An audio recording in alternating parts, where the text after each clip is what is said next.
Wow, cho này cái mua nó mỏ nó chỉ sụp bóng nhiên. Nó lấy chỉ cả nó chỗ nó mỏ nó là dẫn nó không bằng cử nữa. Oh my god, what you eat? Cheeseburger again. Cheeseburger again? No, no baby one. Chị nó con nó baby one. You eat the baby one. You see a hungry, you eat a bit. Hả? Tôi chán bị nó lúc baby one. That's all baby one. Có chuyện nè, có chuyện nó lúc baby one, có nó baby one. Oh, you say this one? Đây nè, nè nó tự say. Đi xài con nó vào tay lúc lo nè. Oh my god. Cái này có nó luôn nè. No, cái chuyện nó nè. Mà nó phải. Cái nó có phải này. Oh. Ê, cái này vậy luôn mẹ dạo lo. Pe luôn mê điều hồ. Nó cho họ lấy được. Ê, thứ dỗ này nè. Khi có lúc hay mình xài. Mẹ tôi khi có lúc. Ô, mình xài sọc bé à. Tại vì nó pe luôn này nè. Nó kêu. Nó bật tao. Nó chỉ tao. Hả? Cái này nó chén thế Cái này. tao lúc con. Anh nhìn có gì trồng lấy. No.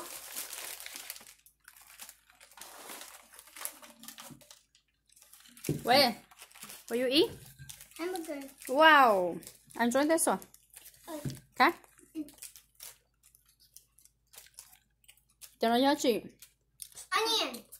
No. Onion. Mì And cao what's chưa? this called? Mì cao chưa? Some kiss. Yes, some kid. Sankê. Some kiss chỉ orange mà. Wow, oh my god. Someone nè. So good. Are you craving? Lucky, there's no ketchup.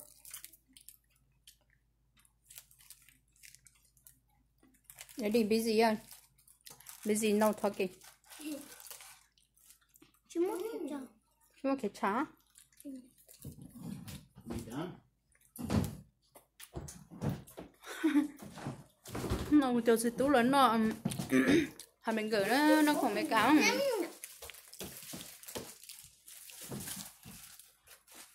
You eat too? No, for sale, no. For sale con. Hi. Hi. Cả lời mua. Put 8 the last one. That's not you eat the last. Me. Chỉ mua chín. Cô mà đi em mà ít fly. Nếu mà phải ít tóc thì sao chứ? Đúng rồi. There's some in there. Đúng rồi. In the fridge. Thế có cái này. Đúng rồi, nhau hỏi. Lần.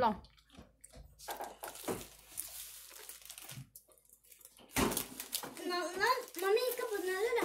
Right here. Oh, what do I can't find? It's behind.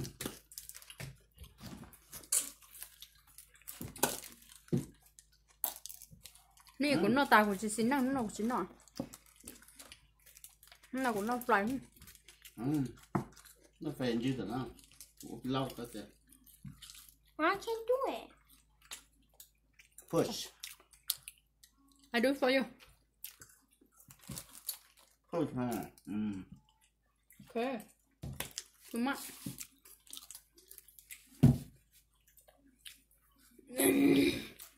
Phải bên nào nữa.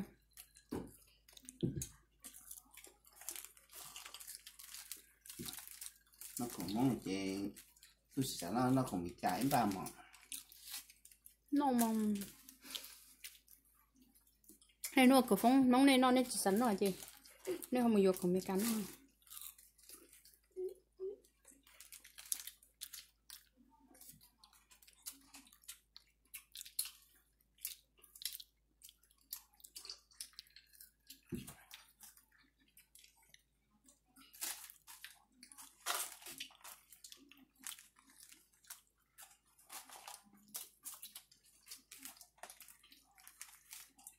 Oh my god, you eat too much? Cho bây giờ món mì ca nó lợi nhiều còn mì ca sao nữa? Lợi mà còn mì ca mà lợi lúc vậy vợ kia. Bây giờ mì cay.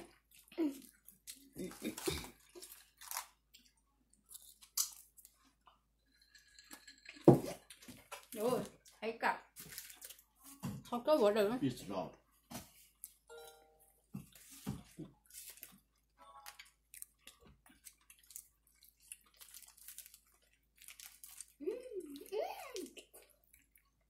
Nó thịt nó có sao không? Do cái câu của sao không? Sẽ đầu mà. Sẽ đầu ạ. Là nó cái lúc mà mình gửi của sai của thay phải chờ. Còn vô nó anh chờ được hậu rồi. Tao mới nha. Tao mới mèo. Mình liều. Rồi. Nó là thịt nó là. Tí cái lúc mà mình gửi nó cũng có lúc mà mình gửi nhé. Nhớ tôi gọi sắp trở đó. Tốt nhất được. Tốt.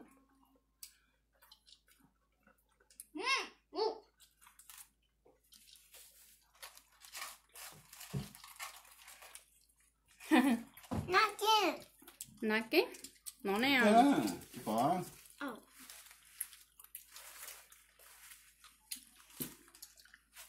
Cuốn chia của cho gì tôi nó hơn.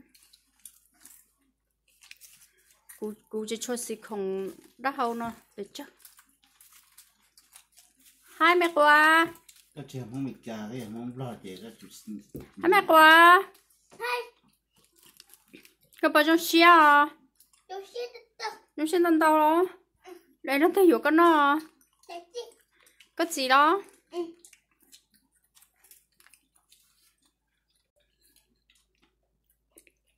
Hay bị cái chuyện nó.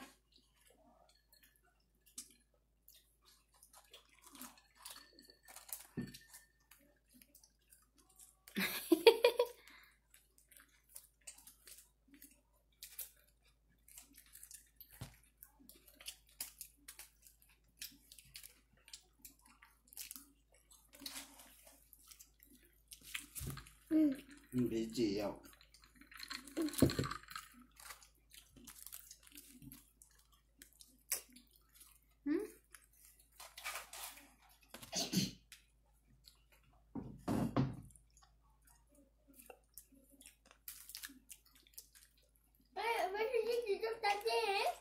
Hả?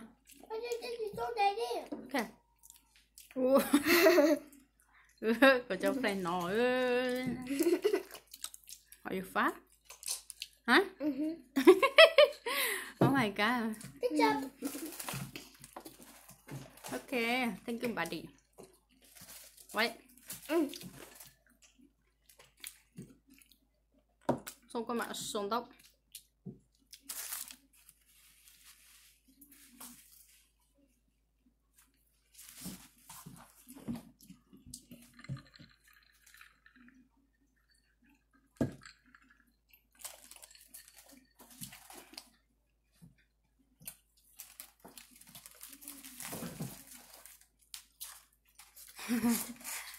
Sọc đúng không nào?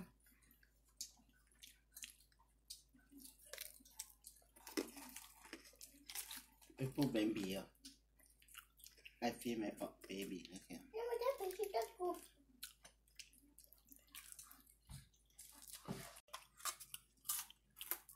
Non có đủ hả mình gửi của sao không? Đó đi chà. Non thì tao nói bọc cá. Cá.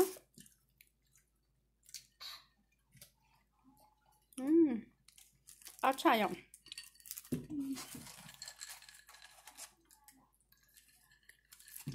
Sọc ăn đâu? Món đặc biệt là có sọc ăn đâu? So yummy, right? Hiểu đúng không?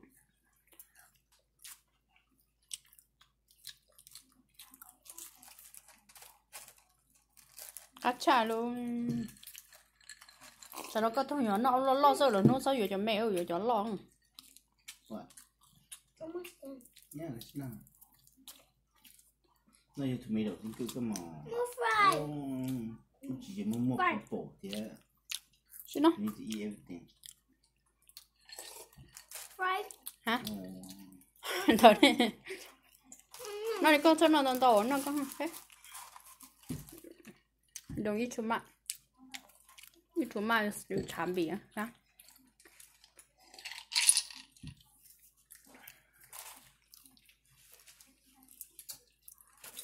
Thế tao nó bye bye cô à. Bye. Bye bye. Bye bye. Bye bye. Nó có tao nữa kìa.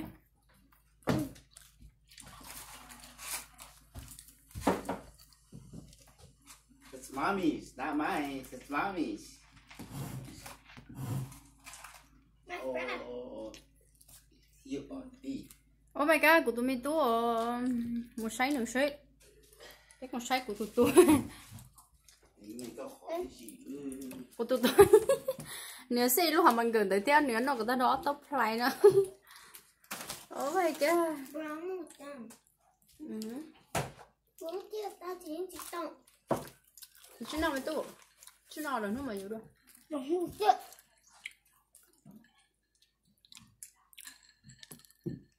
Bài nó sấy bé thì nó sẽ nhỏ rong nè. Nó của chờ tú lớn nó hả mình cử.